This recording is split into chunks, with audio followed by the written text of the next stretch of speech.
กทายสบายดีFC ฟังลาวหรือฟังไทยเนาะมื้อนี้ก็สิพาไปหาติดจักรจันทร์คือเก่านี่ไปติดผู้เดียวเขาเจ้าสิตัดใหม่เนาะขั้นตอนแรกเฮาสิใส่ทรงใส่เสื้อก่อนเนาะเพราะว่าแดดมันแห้งแดดมันร้อนค่ะอาจจะบ่ได้ยินปานใดเสียงเนาะเพราะว่าเสียงจักรจันทร์มันสิแห้งกว่านะใส่ทรงก่อนใส่ขึ้นเต้นก่อน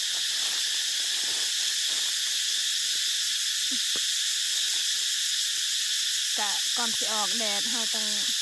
ใส่เนาะเพราะว่ายันเคยใส่หรือยักใส่มันดำ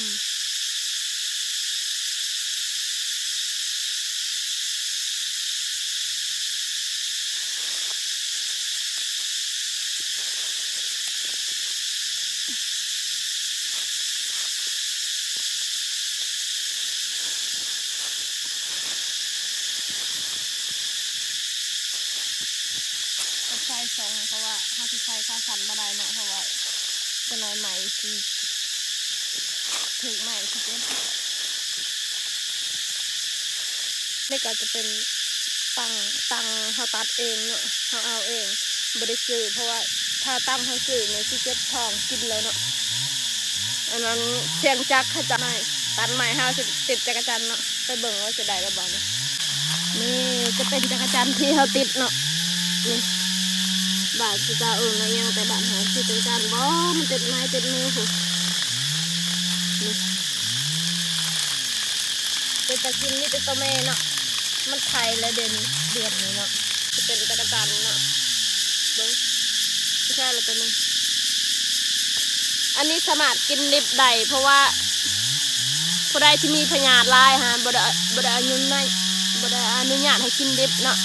เพราะว่ามันสิพยาธิมันสิลายนี่เท่ากับที่ใช้อันนี้เนาะใช้ทงความลายของจักรจันทร์เบิ่งน้ำเงี้ยวมาดูมันย่อยปอกอยู่พวกเห็นบอกเป็นเปียกอันนี้คือน้ำเงี้ยวจักรจันทร์จ้านี่ได้สามารถที่จะกินดิบได้นะเพราะว่าถ้ามากินดิบ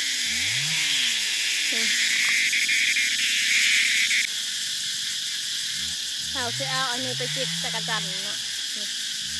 โอ้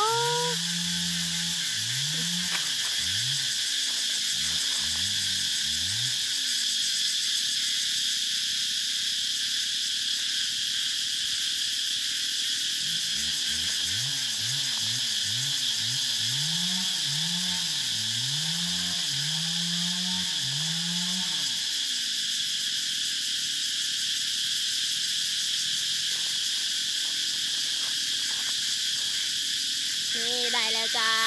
บอเป็นตะกินนี่แหละชีวิตประจำวันของเราเนาะแต่ละมือแต่ละเดือนบ่ได้เห็นงานคือการถ่ายคลิป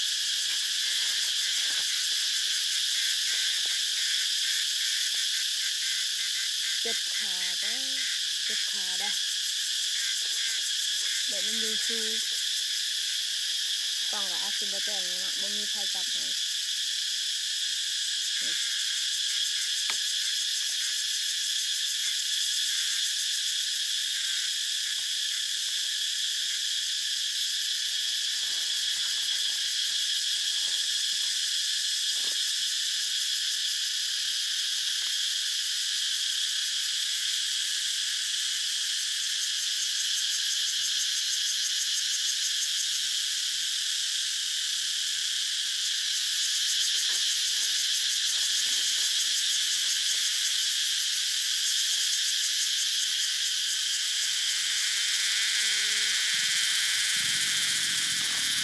ได้แล้วเอาลง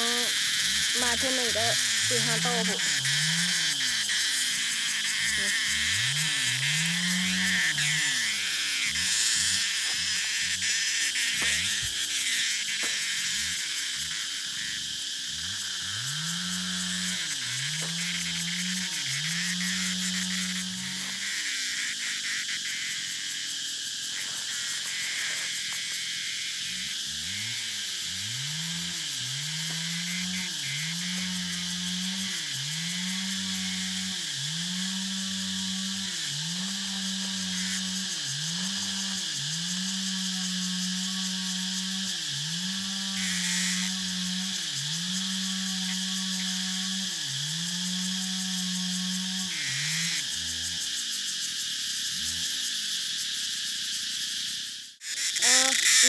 อยู่พอกินเนาะเพราะว่าเขาจะเอาซ้ำพอกินเนาะอันนี้ก็สิได้แล้วเนาะที่พอกิน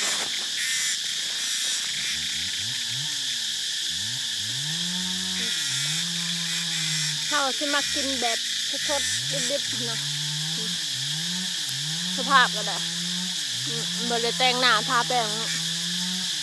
คนจนบ่มีเงินบ่มีคำดำเลยเนาะอันนี้ก็ได้แล้วเนาะข้าวสิพ่อแหละข้าวสิติดอีกจังหน่อยข้าวก็สิเมื่อแล้วเนาะเพราะว่าแดดมันกำลังแห้งแล้วกำลังจะเป็นไข่เนาะจะได้ก็อย่าลืมกดไลค์กดแชร์กดติดตามเพื่อเป็นกำลังใจเฮ็ดคลิปต่อไปเนาะไปกันเลยเก็บโกอันนี้ก็จะบอลจักรจันอยู่เนาะกกจิกหน่อยเนี่ยมักอยู่ป่าเนี่ยอุดมสมบูรณ์ธรรมชาติอันนี้คือจักรจันที่เขาติดเนาะเขาติดได้อีกจะหน่อยเขาก็เมื่อละจ้ะแสงจักรจันจนบไดียินอีกอย่างเนาะนี่กกอันนี้มันสิอยู่ลายนี่ติดตัวแม่นะอันนี้มันคือจักรจันอีกอย่างมันคือเป็นสีดำๆนี่สามารถกินได้เนาะนี่เขาจะเอาใบไห่เนาะเพราะเขาจะเอาอันนั้นตั้งเขามันติดบ่ได้นะเพราะว่าจากนั้นได้มันแหลบ่เด็ดติดแล้วมันออกคืนนะจะเป็นอะไรเขาจะเอายางนี่ดิยางอันนี้เอาเนาะเบิ่งเขาจะเอาให้เบิ่งเขาจะเอายางหายนี่แล้วเนาะเพราะว่ามันบ่ติดเด้มันแหลกๆจะเป็นอะไรบ่พอยางนี่จะเขาจะเอาเบิ่งให้มันหน่อยใส่นี่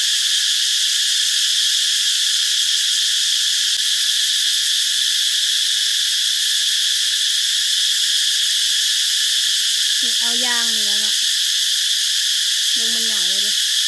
ปอกอยู่โอ้ติดมันจะอยู่สูงเนี่ยบ่ได้เนาะเพราะมันจะอยู่สูงใหม่ค่ะสั้นๆยากแน่ว่าวิภัยจับกองให้ชวนน้องกับน้องมาอยากไปเนาะเราว่าผ่านเพราะว่าคอยใส่หลายไปจับกองแล้วที่มักที่ผ่านนี่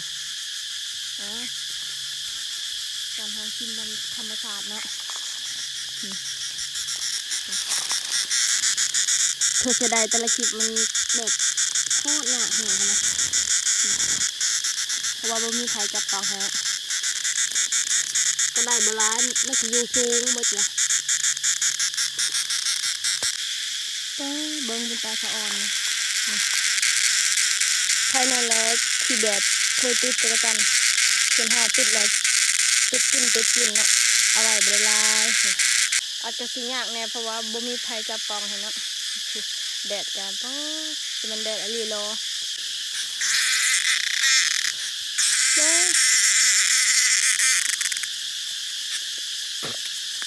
คุณจะปบ